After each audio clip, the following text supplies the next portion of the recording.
स्वागत है दोस्तों आपका अपने YouTube चैनल डी का स्टडी पॉइंट में। आज हम करेंगे क्लास 12 इंग्लिश की फ्लेमिंगो की बुक का चैप्टर 6 जिसका नाम है पोइट्स एंड पेनकेक्स।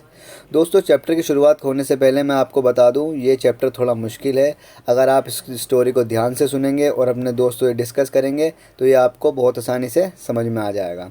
तो आइए शुरू करते हैं चैप्टर 6 पोइट्स एंड पेनकेक्स। तो दोस्तों यह चैप्टर अशोक मित्रन ने लिखा है। अशोक मित्रन मिथुन स्टूडियो में अपने दिनों के बारे में बात करते हैं। वे अपने पोलाइट नेचर के लिए जाने जाते थे। वे हमें एक मेकअप सामग्री के बारे में बताते हैं। इस सामग्री के ब्रांड का नाम पेनकेक था। इस सामग्री को स्टूडियो में ख़रीदा और इस्तेमाल किया जाता था।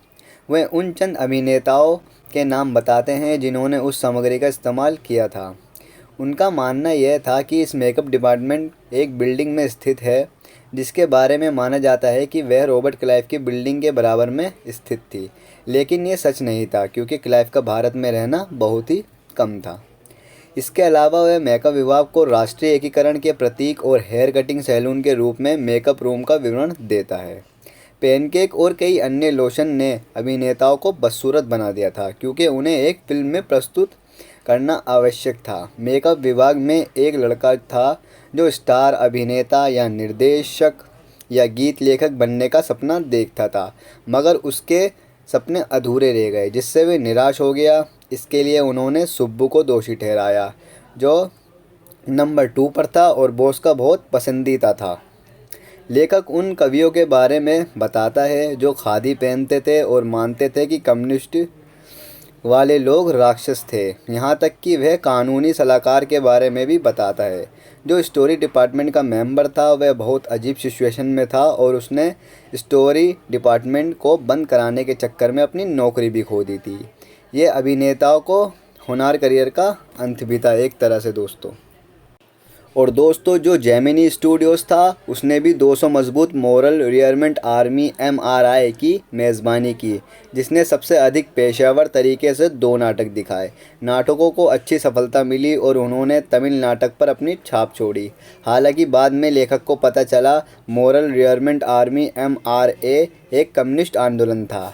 लेखक हमें सुब्बू के बारे में बताते हैं जो बहुत काइंड हार्ट पर्सन था।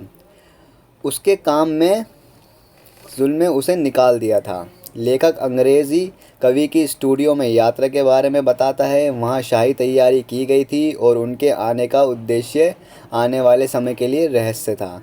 इससे पहले उन्होंने कवि का नाम नहीं सुना था। उन्होंने समझ में नहीं आया वे क्या बोले।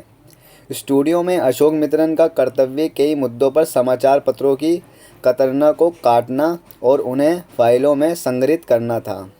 जिसने भी उन्हें अखबार फाड़ता हुआ देखा उसने सोचा इसके पास कोई काम नहीं है, इसलिए सब उसके पास काम लेकर आते थे। मतलब उनके पास काम लेकर आते थे अशोक मित्रन के पास दोस्तों।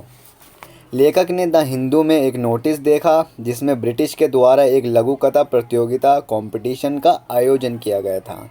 लेखक वहां ज़रूर जाना चाहता था, मगर इससे पहले वह वहां की स्थिति जानना चाहता था, तो वह ब्रिटिश काउंसिल लाइब्रेरी में जाता है। वहाँ उसने पाया कि जो लेखक उनके स्टूडियो में आए थे वे संपादक स्टीफन स्पेंडर थे जो जेमिनी स्टूडियो में आए थे। तो दोस्तों ये चैप्टर यहीं ख़त्म होता है। Please like the video, share the video and subscribe the D K study point. Thank you so much.